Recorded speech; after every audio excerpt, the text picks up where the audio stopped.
देवियों सज्जनों, सत सत नमन। मैं डॉक्टर जनार्दन तिवारी आपके सम्मुख आत्म परिचय भाग 91 सत्यनारायण व्रत कथा द्वितीय अध्याय को लेकर के उपस्थित हुआ हूं। भगवान नारायण के लिए प्रार्थना।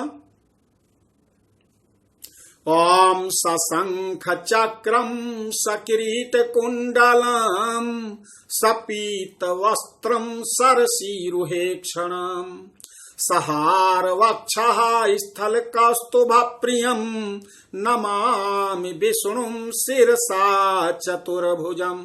बोलो सत्यनारायण भगवान की जय।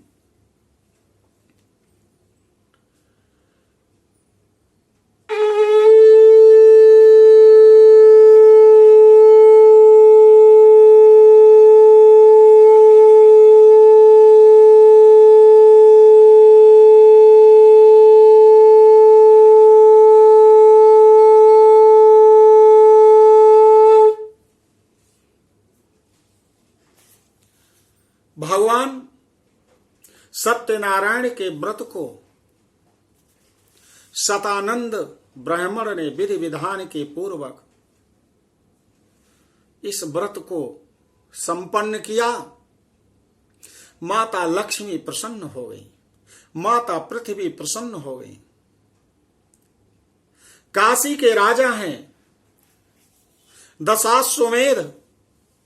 उन्होंने अपने मंत्री से पूछा कि हमारे राज्य में सबसे विद्वान ब्राह्मण कौन है।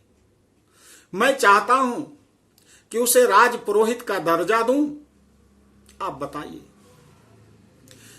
महामंत्री ने कहा, राजन, हमारे भारतवर्ष के, काशी के ही नहीं संपूर्ण भारतवर्ष के सबसे विद्वान ब्राह्मण, चारों वेदों के ज्ञाता सदानंद महाराज हैं। कहा उनको बुला कर ले आओ। उनको बुला करके ले जाते हैं। राजा ने उठ करके अभिवादन किया, विप्रदेव को प्रणाम, और निवेदन किया कि आज से आप मेरे राज पुरोहित हैं। परः हितम यस्य सः पुरोहिता, जो दूसरे का हित करे वही पुरोहित होता है। महामंत्री से कहा कि सतानंद महाराज के लिए एक महल दे दो रहने के लिए, आने जाने के लिए हाथी और घोड़े की व्यवस्था कर दो, और जितनी जमीन और जितनी बाग बगीचे चाहें वो सब इनको दे दो। और हे महाराज, आप मेरे यहां भगवान का नित्य पूजन करेंगे।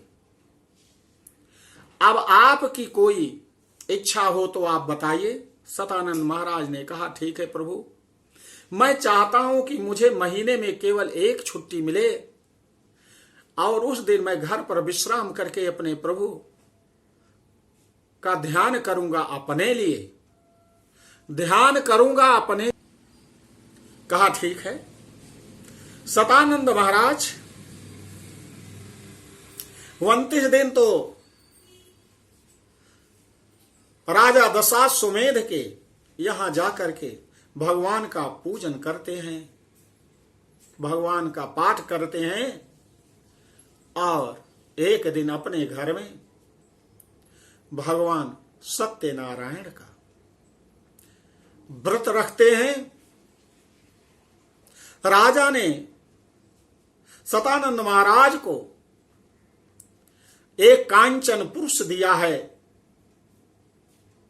और एक कांचन पुरुष अपने महल में रखा है, मंदिर में। कांचन पुरुष को लेकर के आते हैं। कहा, राजन, जो आपने कांचन पुरुष दिया है उनकी पूजा, उनका व्रत तो महीने में मैं एक बार जरूर करूं। वो कांचन पुरुष हैं भगवान सत्यनारायण।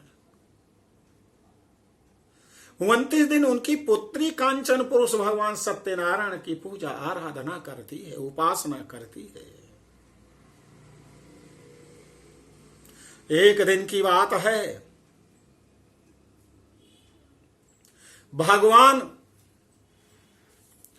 सत्यनारायण की पूजा कर रहे हैं। भगवान सत्यनारायण के व्रत को कर रहे हैं। इस व्रत के ही प्रभाव से सर्व दुख विनुर्मुक्ता सर्व संपत्ति समन्विता बभूव साधुज श्रेष्ठो व्रतस्य यस्य प्रभावतः ततः प्रभृति कालम च मासी मासी व्रतम कृतम एवं नारायणस्येदं व्रतं कृत्वा द्विजोत्तमः सर्व पाप विनुर्मुक्तो दुर्लभम मोक्षम आप्तवान। जब तक उनका जीवन है प्रत्येक महीने एक दिन वे भगवान सत्यनारायण का व्रत करते हैं और भगवान सत्यनारायण की कृपा, माता लक्ष्मी, माता पृथ्वी की कृपा से वो संपूर्ण दुखों से मुक्त हो गए और हर प्रकार से संपत्तिशाली हो गए इसी व्रत के प्रभाव से। सभी पापों से मुक्त हो करके इस शरीर को छोड़ने के बाद मृत्यु के अनंतर मोक्ष को भी प्राप्त किया। व्रतमस्य यदा विप्र पृथिव्यां संकरिष्यति तदयो सर्व दुखम तु मनुजस्य विनश्यति एवं नारायणेनोक्तम नारदाय महात्मने मया तथ कथितम विप्रा किम अन्यत कथयामि वः ऋषय ऊचुः तस्मात् विप्रात श्रुतम केन पृथिव्यां चरितं मुने तत्सर्वं श्रोतुम् इच्छामि श्रद्धास्माकं प्रजायते तत्सर्वं श्रोतुम् इच्छामः श्रद्धास्माकं प्रजायते। सूतोवाच शृणुध्वं मुनया सर्वे व्रतमेन कृतं भुवे एकदा सा द्विजवरो यथा विभव विस्तरै बान्धवे स्वजनैः सार्धं व्रतं कर्तुं समुद्यतः एतस्मिन् अंतरे काले काष्ठक्रेता समागमत। सूत जी कहते हैं, हे कि मुनियों, पृथ्वी पर इस व्रत को जिसने किया उसे आप सुन रहे हैं। एक बार वे द्विज श्रेष्ठ अपनी धन संपत्ति के अनुसार बंधु बांधवों के सहित भगवान सत्यनारायण के इस व्रत को कर रहे हैं। उसी समय जब वो निर्धन थे तो उस समय का उनका एक मित्र लकड़हारा पानी पीने की इच्छा से सिर पर लकड़ी के बोझ को धारण करके आया और सुना कि ब्राह्मण देव का दर्शन मैं कर लूं, ब्राह्मण देव का मैं दर्शन करूं। वो जाता है राजा के भवन के समीप, ब्राह्मण देव को प्रणाम किया और पूछा कि हे विप्रदेव, यह आप किस देवता की पूजा और व्रत को कर रहे हैं? बहि काष्ठम चा संस्थाप्य विप्रस गृहम आययो तृष्णया पीड़ित आत्मा चा दृष्ट्वा विप्रम कृतम व्रतम प्रणिपत्ति तुजम प्राह किमिदम क्रियते त्वया कृते किम फलम आपनोति विस्ताराद वद मे प्रभो।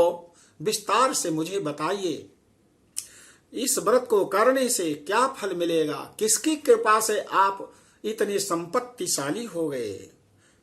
विप्रोवाच सत्यनारायणमिदं व्रतं सर्वे ईप्सित प्रदम् तस्य प्रसादान मे सर्वं धन धन्यादिकं महत तस्मादेतत् व्रतं ज्ञात्वा काष्ठक्रेतातिहर्षितः पपौ जलं प्रसादं च भुक्त्वा सा नगरं ययौ सत्यनारायणं देवं मनसा इति चिन्तयता काष्ठं विक्रियते ग्रामे प्राप्यते च यद्धनम् तेनेव सत्यदेवस्य करिष्ये व्रतम् उत्तमम् इति संचिन्त्य मनसा काष्ठं धृत्वा तु मस्तके जगाम नगरे रम्ये धनिनाम यत्र संस्थितिः तद्दिने काष्ठमूल्यं च द्विगुणं प्राप्तवानसौ ततः प्रसन्न हृदया सुपक्वं कदलीफलं शर्कराघृत दुग्धं च गोधूमस्य च चूर्णकम्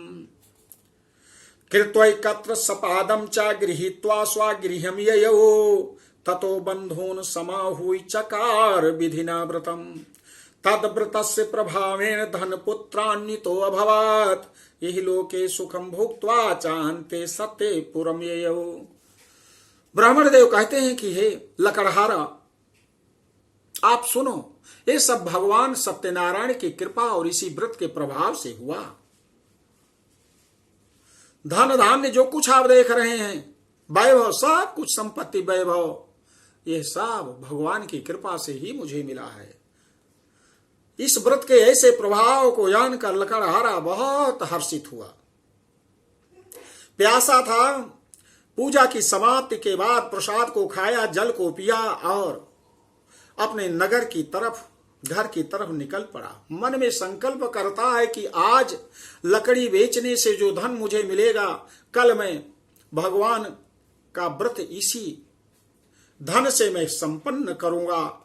ऐसा सोच करके मन से लकड़ी के बोझ को अपने सिर पर धारण कर लिया और वहां पर गया जहां पर काशी में सेठ साहूकार धनी लोग रहते हैं। एक भगवान के भक्त धनी सेठ ने कहा, हे लकड़हारे, इस लकड़ी को मुझे दे दो, मुझे तो यज्ञ प्रतिदिन करना होता है और बिना मोल भाव किए हुए भगवान की कृपा ऐसी होती है कि दूना धन दे दिया। द्विगुणम प्राप्तवान सो। उसने सोचा था कि जो धन मिलेगा वो जानता है कि बहुत कम मिलता है, इसे तो भगवान की पूजन की सामग्री इससे मिल सकती है, लेकिन आज भले ही मेरे घर में मेरे बच्चे और मैं भोजन ना करूं, लेकिन भगवान की पूजा जरूर करूंगा। लेकिन भगवान ऐसा कभी नहीं सोचते हैं, वह तो अपने भक्तों के लिए रक्षा ही करते हैं। हम एक पग आगे बढ़ते हैं, हम 10 रुपए खर्च करते हैं तो उसका दूना वो हमें दे देते हैं, इसलिए दूना धन दिया। और वो सुंदर पके हुए कदली फल को प्रसन्न मन से, सबसे जो सुंदर और बढ़िया केले का फल है, शक्कर, गाय का घी, गाय का दूध और गोधूमस चूर्णकम और गेहूं का चूर्ण, सब कुछ पूजन की सामग्री एकत्र करके अपने घर आया। ततो बंधून समाहूय चकार विधिना व्रतम, और अपने बंधु भाइयों को बुला करके भगवान के इस व्रत को विधि पूर्वक किया। तद्व्रतस्य प्रभावेण धनपुत्रान्वितो भवत। इस व्रत के प्रभाव से वो धनवान हो गया, संतान कोई नहीं थी, पुत्रवान हो गया। इह लोके सुखम भोक्तवान चान्ते सत्यपुरम एव। इस पृथ्वी लोक पर मृत्यु लोक में जब तक था सुख प्राप्त किया और सत्यपुरम स्वर्ग लोक को हो गया। कैसे सुख प्राप्त किया? राजा ने अपने महामंत्री से पूछा कि हमारे राज्य में बताओ कोई ऐसा सिविल इंजीनियरिंग में टॉपर हो जो सिविल इंजीनियरिंग विभाग देखता, क्योंकि हमारे भारतवर्ष में बहुत से जो राजकीय महल बनते हैं, सरकारी भवन बनते हैं, उसमें जो व्यवस्था है, कोई ऐसा ईमानदार, ऐसा ज्ञानवान, ऐसा अपने कार्य में प्रवीण हो तो उसे ले आओ। महामंत्री ने कहा, एक लकड़हारा है जो टॉपर है, पूरे भारतवर्ष में टॉप किया है सिविल इंजीनियरिंग में, लेकिन उसे नौकरी नहीं मिली है प्रभु। वो लकड़ी, उसके पास पूंजी भी नहीं है। वो आम की पेड़ की सूखी लकड़ियां जो यज्ञ आदि कार्य में उनका प्रयोग किया जा सके, उनको वो तोड़ता है और बेच करके किसी प्रकार से जीवन यापन करता है। कहा उसे बुलाओ। उसे बुलाया गया और कहा कि देखो, आज से तुम सरकार के, आज से तुम भारतवर्ष के सबसे chief civil engineer, government civil chief engineer हो, और जितने राजकीय भवन बने उसमें तुम लकड़ी का कारोबार देखोगे। और जो भी अच्छे ढंग से या बहुत सुंदर ढंग से ले आता हूं उन लकड़ियों को, उन इमारती लकड़ियों को इमारत में कैसे लगेगी, आप उसकी देखभाल करोगे। भगवान की ऐसी कृपा हुई। कहा राजन आपकी महान कृपा है। कहा महान कृपा तो ये लक्ष्मी नारायण की है, सत्यनारायण की है। कहा अवश्य ऐसा करूंगा। और वो चीफ सिविल इंजीनियर, लकड़ी का बहुत बड़ा बिजनेसमैन भी बन गया और गवर्नमेंट सर्वेंट भी बन गया, उसे नौकरी भी मिल गई। तो भगवान के इस दूसरे अध्याय को जो भी सुनता है, माता लक्ष्मी, माता पृथ्वी बहुत खुश हो जाती हैं।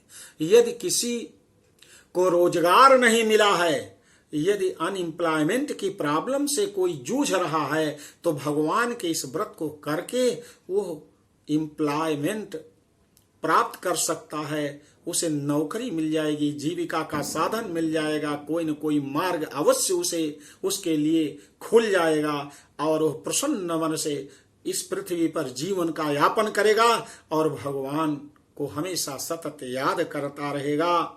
इति श्री स्कंद पुराणे रेवाखंडे श्री सत्यनारायण व्रत कथायां द्वितीय अध्याय। बोलो सत्यनारायण भगवान की जय।